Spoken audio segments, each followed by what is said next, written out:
Well, hello and welcome to an ad hoc episode of The Magical World of G. Michael Vayy, which was actually filmed by someone else, and it was me that was interviewed.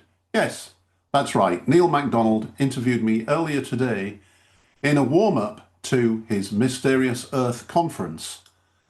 Because at Neil's 17th Mysterious Earth conference, I will be one of the key speakers, which is very nice. I'm very honoured, very pleased to be attending and look forward to meeting many of you, perhaps even for the first time, at this session. I'll be speaking between 3 and 4 o'clock on the first day, and I'll be talking about the Templar alignment and Earth Energy's trip through Czechia. And so what I'd like to do at this point is, in order to promote this conference on behalf of Neil, hand you over to Neil, who talks to me about dowsing, paranormal, all kinds of stuff, and remind you to pop over to Neil's website at megalithic.tours.com, select the Mysterious Earth Conference, and get all the details there. Join me and many other wonderful speakers, and come join us in October. Be nice to see you. Thanks, bye. So, hi, Gary, how are you? I'm good, generally, It's I been a think. while, hasn't it, since It we've has. spoken. You do seem to be keeping yourself busy. I try. Uh, this is all about Meet the Speakers. So we're talking to Gary Vayy, who's going to be one of our main speakers. And Gary's title is The Templar Alignment, an Energy Trip into Czechia, which is going to be fascinating. But we'll get onto that in a moment because you do lots of things. I've been looking at your website. Obviously, we know each other a bit as well. But 50 books, wow, that's Yeah, amazing. And you've got your YouTube channel, which is very active as well, yeah, and your website, and also the podcast, yes, which I've been on, which is yeah. great. Um, but what I wanted to ask you basically to start with, how did this all begin? How did you get on a spiritual path? Or how did it Well, all start? yeah, and I mean, growing up, seeing ghosts and having experienced poltergeist activity, and also, I guess I've never been a normal person. So I remember, remember sitting watching my mother baking in the kitchen. I must have been 5 or 6, and I was suddenly thinking that I wasn't actually there. I was in a little room and I was attached to a machine and I was experiencing the life through this machine. And then I sort of went up in the air and I could see like room after room after room after room down long corridors, all with people sat in attached to these machines living these lives. So sometimes I joke that actually this is a paid for holiday and when I die, I'm going back to reality. Mm. And then ghosts. I mean, even when I was a little kid, and this is how I got started writing some of the books as well, was writing about some of my own experiences. When I was a kid, the most peculiar thing happened. I went to bed and I'm put to bed. I wasn't very old, and I was woken up by this little green or blue. I argued with my parents which color it was because they remember me telling them different, but it was either green or blue.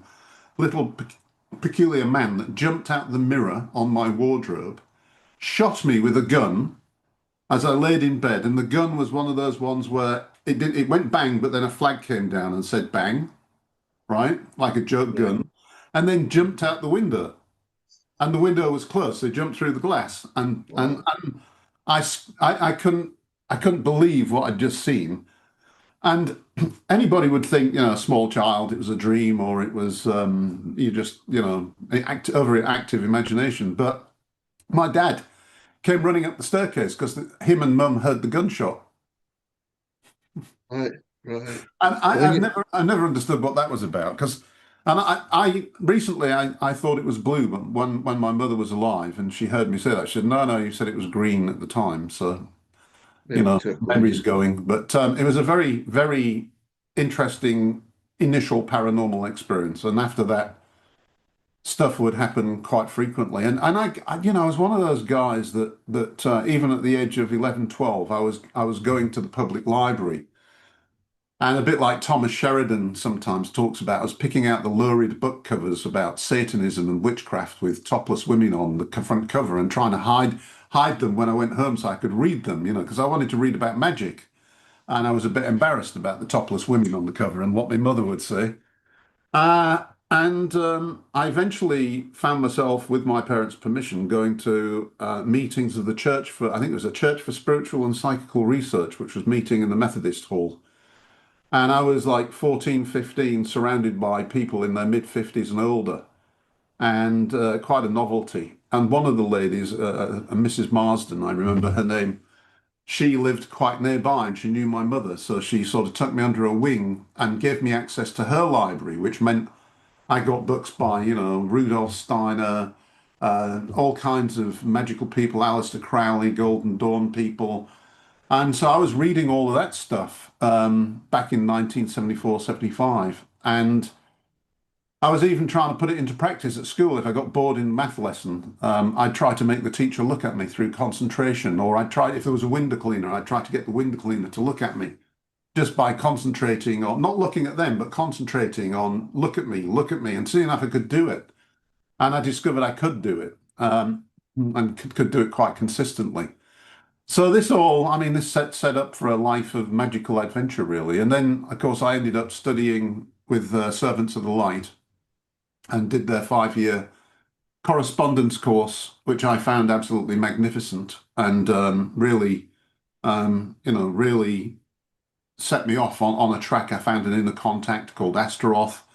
I I did all kinds of stuff. And many of the books that I wrote early on all come from stuff that I picked up in meditation and received during that time.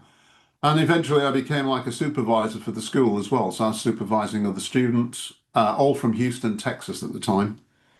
And eventually I left that school and just kind of went solo. And that's what I really do now, is just solo pursuits. And earth energies have become one of my biggest passions because um, once you get engaged with the earth energies and you start dowsing them, um, it just blows your mind, absolutely blows your mind. And I subscribe to the theory that Rory Duff originated, which is that the major nodes on these lines where they cross are in fact what was referred to as the Holy Grail in the past. And so just recently I've started doing meditative work on the nodes and trying to utilize the energy for specific purposes. Anyway, that's probably a far too long-winded answer for you, but No, no, that was fascinating. That's exactly what I was looking for. Yeah, no, sort of examples of what you've experienced. I mean, something that can sound strange, God, but when it happens to you, I can vouch for the fact that you know it's true, don't you? It's not. yeah, yeah. When something happens, it's in there and you know it's right. Yeah. Well, things like okay, so I douse in the car sometimes. So basically, I understand how the lines work now. So I can plot the alignment on a map, and I can figure out roughly where the line's going. But you're not actually, the alignment is the straight line that passes through all the nodes. It's not the two currents, the male and the female currents. They kind of can be very sinuous. So even though you've got the trajectory, you don't really know where the line's going to be. So I end up driving back and forth trying to find the line in the car. And sometimes it's gone quite sinuous and you don't think it's gone as far as that. So you're going up and down and you can't find it. And eventually you get a bit frustrated and you think, okay, well, I'll just drive a bit further up the road. I still got nothing. So I park the car because I want to look at the trajectory again, make sure I haven't made a mistake. And come to find out that where you parked the car was where the line is. And the Right, you sort number of of times that automatically, this happens is beyond, I mean, yeah, statistically, it's beyond it's absolutely certain that where I park the car, not thinking about finding the line there, just to go to the bathroom or to check my phone or whatever, that's where the line's going to be. And it happens time and time and time again until you're forced to draw the conclusion that actually I know where the lines are subconsciously, but not consciously. right, yeah. And I'm kind of directing myself. So that's one sort of weird instance. But another one is tracking the lines. Sometimes you find that they take you on a journey of your history. So you find yourself turning up at places that played an important part in your life. Or in one instance, I call it Denny's line because it's like my daughter. It passes through her school, where she is now. It passes through the school she used to be, passes through the hospital she was born in, passes through the apartment she was conceived in, passes through the house she lived in. And it's just like it somehow has this connection to my daughter. And Well, so you start to think, well, hang on a minute, what is it? What is this earth energies? So I call it the yeah, weird yeah. web, right? So Okay. the weird sisters spinning the web of fate, and it's the weird web for me. And it just, you go on a journey through the landscape. You go on a journey through the history in the landscape because of the places that you find on the line.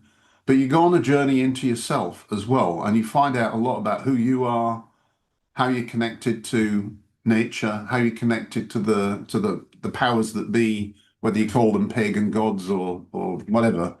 But you start to discover this matrix of reality and beyond reality that becomes really addictive because there's no end to it. You just keep exploring and finding more and more and more. So the Templar alignment is the first major Type 4 alignment that I mapped across the Czech Republic. But I found many other lines, particularly at nodes, crossing that one. So right now I'm tracking another line which we call the pagan line or the pagan alignment. And the interesting thing is, I can't prove it quite yet, but hopefully maybe one day I will be able to prove it. But it seems to, if you follow the alignment trajectory, it actually seems to pass somewhere north of Hull, which is where I was raised. Yeah. It's. I mean, delving is not something I've really ever been involved in. I mean, I can get mistakes in check, walking to stone circles and Yeah. I can find the energy line round. But it's not something I've ever really followed. But I get people on the tours that do are really into it, and they say things like they're walking and there's a line that starts here and ends here and goes through, and all these really complicated names for the different lines. I mean, is that something you do, or is it just generally following in the direction of one line that crosses through the landscape? I tend to map everything I find uh, and then try to follow the major lines from one end to the other. So I followed the temple alignment. I'm following this pagan alignment. There's many, many others that I found that that I've got partially mapped, from place to place and maybe over 50, 60 kilometers. And eventually I'll get around to tracking them too. But dowsing becomes really instinctual eventually. And sometimes I don't need the rods now. I feel the line anyway. And I douse with one rod. And I use the rod as a tool to ask all kinds of questions too. So I can say, just like, where's the beginning? Where's the end? Where's the middle? Are there any bands in the line? Which direction is it going? Is it positive or negative? All kind, I can even sit in the car. I've got video of me doing this, where I'm sitting in the car and I'm saying, okay, show me where the template is, and it'll point pretty much in the direction I'm going. And say, okay, am I going to cross the template in less than 100 meters, less than 500 meters, less than a kilometer, less than two, and it'll tell me the distance, and then you can gauge the distance until we find the line, and it'll be spot on. Oh, that's amazing. So I mean, what are the lines? Are they? I sort of envisage two ideas, or maybe three. One of there being a sort of crack in the landscape, like the early ghost settlement. You think they would, or the thrones, were the early meeting places would have been on top of, say, a part of the landscape that is narrower, like on a rocky outcrop the earth crust obviously narrower. And then there's the idea, which I kind of like, it's measuring the path of where people have been crossing for sort of thousands of years, and or is it, is there an actual grid that you see that because if it's something that's Rory just Duff, who's a fellow geologist, because yeah, I'm a geologist, he's a geologist, has done a lot of thinking about this and a lot of work, and I generally subscribe to his ideas and think it's correct, which is that they're in fact compressed sound waves.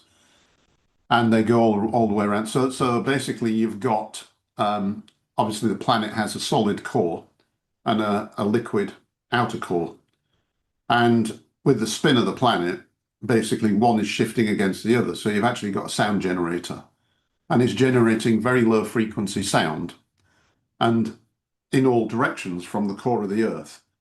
And where that sound is concentrated, you have what we would call an energy line. And actually, although probably you're not measuring the frequency of the sound wave, you can measure the frequency of the lines because the lines are not stationary. They're tied in at nodes, but like a skipping line between two person, it's actually oscillating between those two nodes, right? So Okay. over a period of time, you can actually douse the edge of a line and see how it's moving backwards and forwards over the same piece of ground. And so it can be a 24-hour frequency, a 12-hour frequency. And I think we've got a lot of work to do in terms of classifying all the different types of lines because they definitely come in groupings. And Rory's done quite a lot of work on that. So the lines I'm following are he calls type 4. And they tend to be the second widest lines, other than the very massive ones, of which there are very few. And the Type 4 lines, when I first started dowsing them, were around 90 paces wide, but they've been gradually growing in width, so they're now Quite wide, isn't it? Yeah. 135 paces in width. And then there's another group of lines that used to be 25 paces, and now are like 35. And there's another group of lines that are about 15 paces, another group of lines that are about 10 to 12 paces, and so on. So you've got all these different sound lines. And then you've got the grids, like the Benker grid and some of the other ones, which are not sound lines, but electromagnetic All energy. right. Yeah, So, yeah. there's a whole world of lines out there. And it always makes me laugh when people say, oh, well, dowsing, there's no scientific proof and blah, blah, blah. And, I don't believe in stuff I can't see. Yet they're quite happy to watch the television and listen to the radio. Where's that coming from? Can they see those waves? Yeah, No. yeah, yeah. It's So it's what uh about, when I do my little, obviously I feel like a novice, but when I go into a stone circle and it always, as I walk into the circle on the circumference, the it, they've crossed, and then if I walk backwards, they open out again. yeah. It's always that. So what am I Yeah. picking up there then?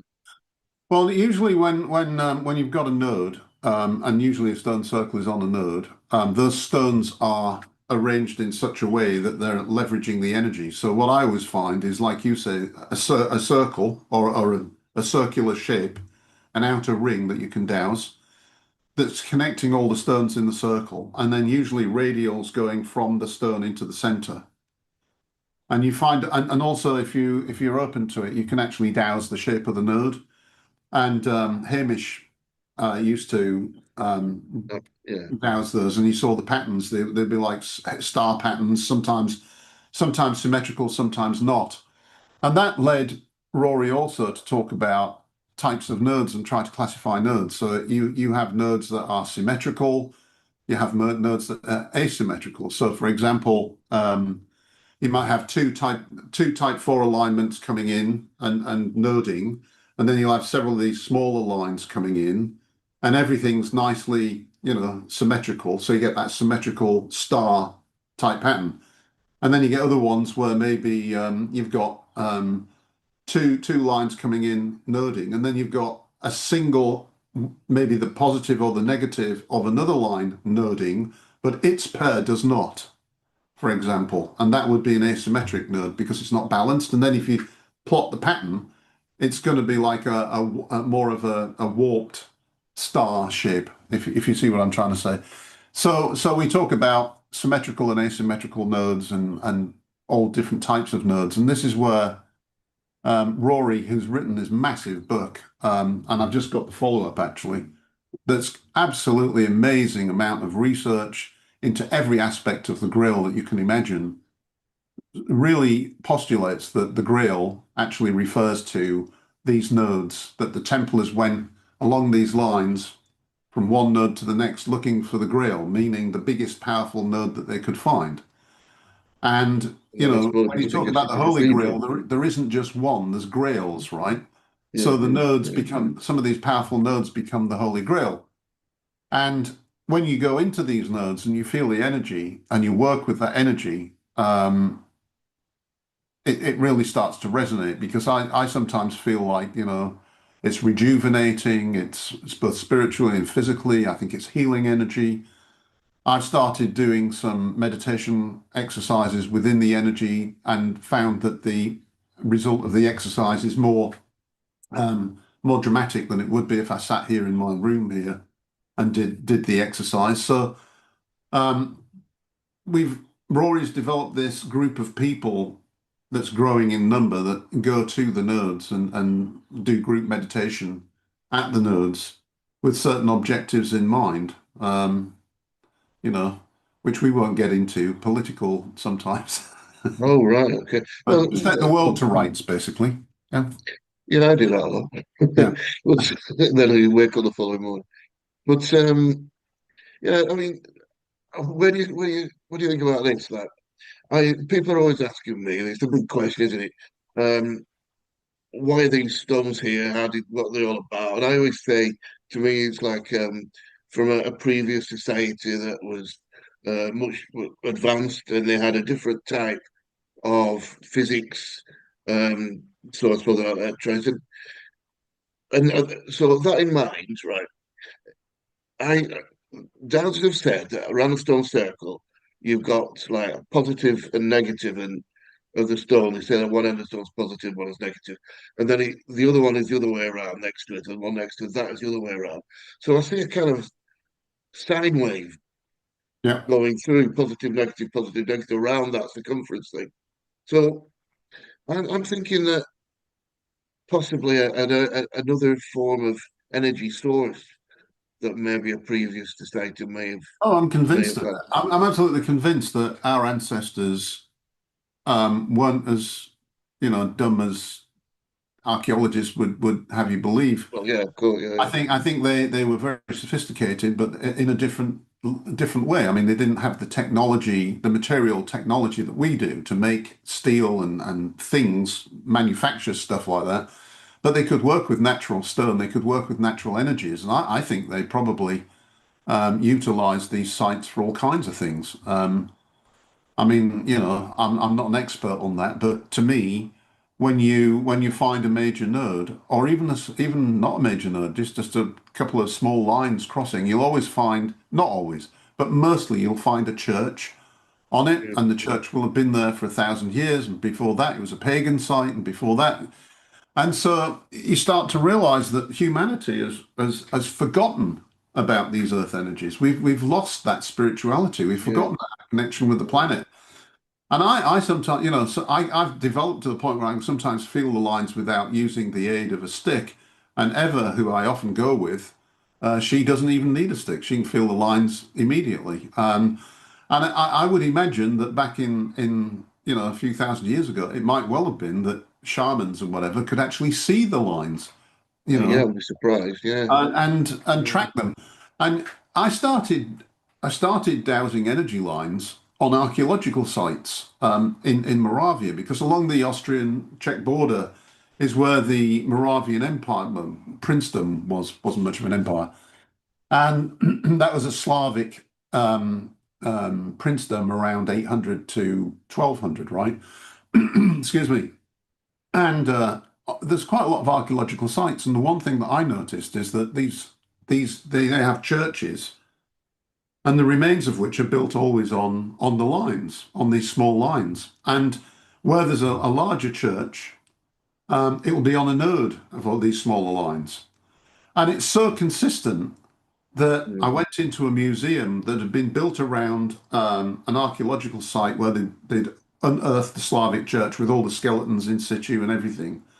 And then they built a museum around it. And I went in the museum and dowsed, and of course the line went straight down the axis of the church, right? The long axis. Right, Um, into the east and like the yeah. pulpit and So basically there's only one conclusion you can make from that. It can't be an accident that every single Slavic era church is aligned on a line, can it? It can't. I mean, it just isn't, that doesn't make any sense. The only sense is that they did this deliberately. they were following Which a means that the pattern. Slavic, the Yeah, Slavs back in 800 certainly knew about these lines. And then if you read Rory's book, Grail Found, he has, the idea that the Templars also followed these lines, and he's not the only person that thinks this. I had a friend in the UK who unfortunately passed away a few years ago from cancer, but she and her partner were following the birds. I mean, it sounds ridiculous, but they were following birds who led Right. them on a Yeah. journey.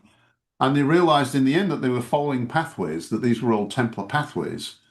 And it took them from stone circle to menhir to some ancient burial to mound and so on. And they started to come to the same sort of conclusions that I am doing the dowsing of energy lines. So to me, it all starts to tie together. And I think that there's a grid of energies created by the planet and created by the forces beyond the planet. So electromagnetic, sound, all the different frequencies and mechanisms. And that is part of everything on the planet. And in the past, I think people understood the significance and how to use them. So if you subscribe to the secret and creating your own sort of reality by, cosmic ordering, Yeah. perhaps that works better on a node because of the energies. Perhaps that's what people were doing, right? They were trying to manipulate reality by visualizing stuff on a node.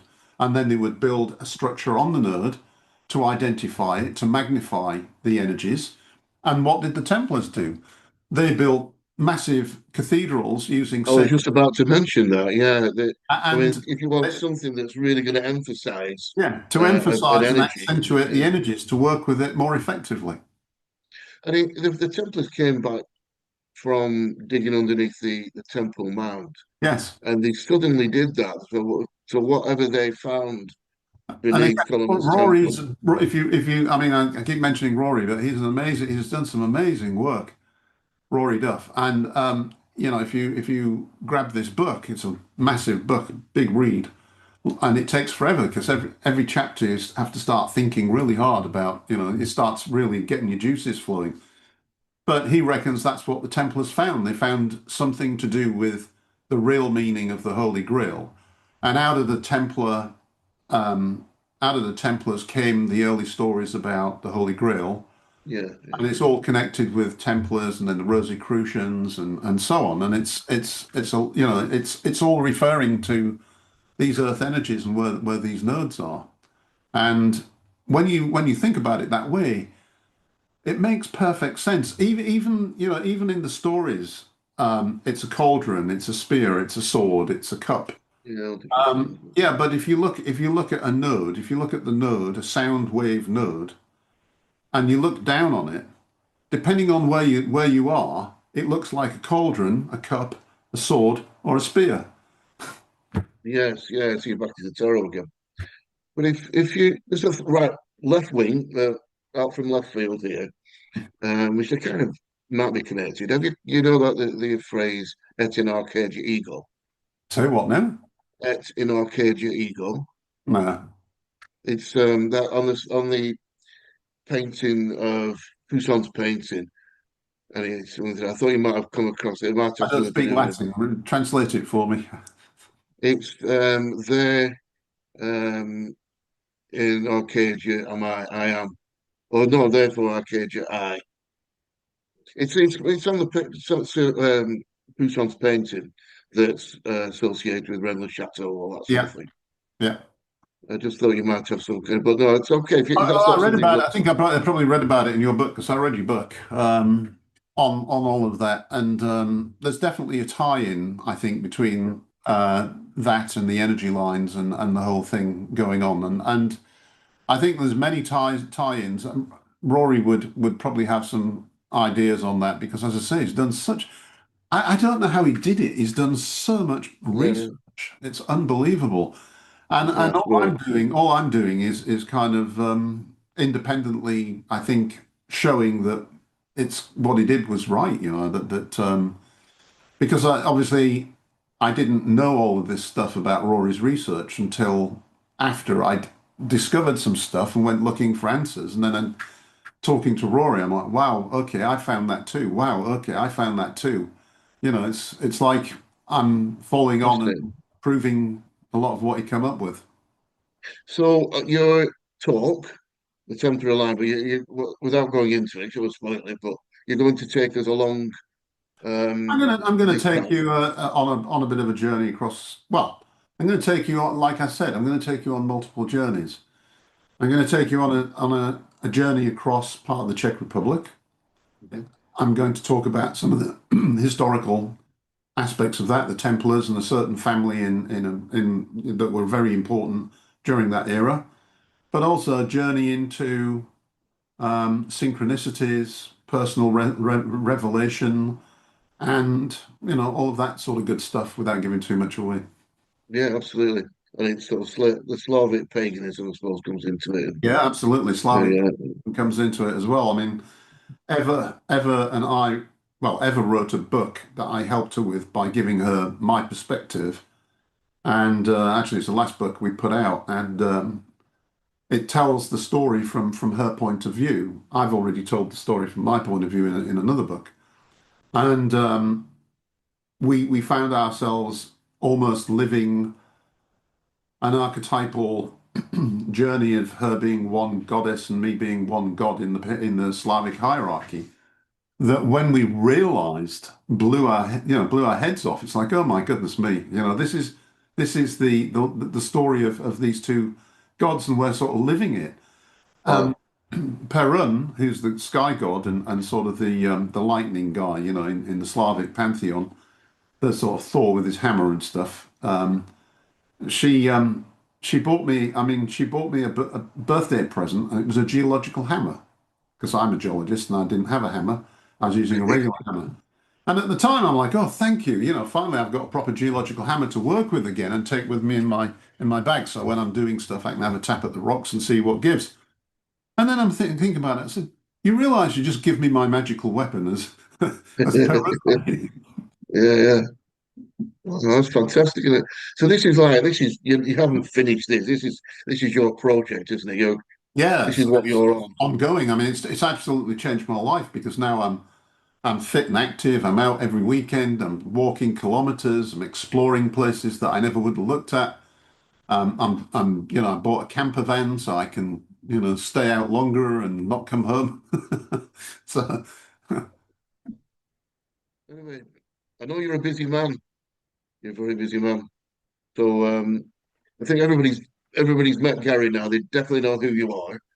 So hopefully, you guys out there will come to the conference, and it's in St Anne's on Sea, and it's on the 25th and the 26th of October this year in the Glendower Hotel.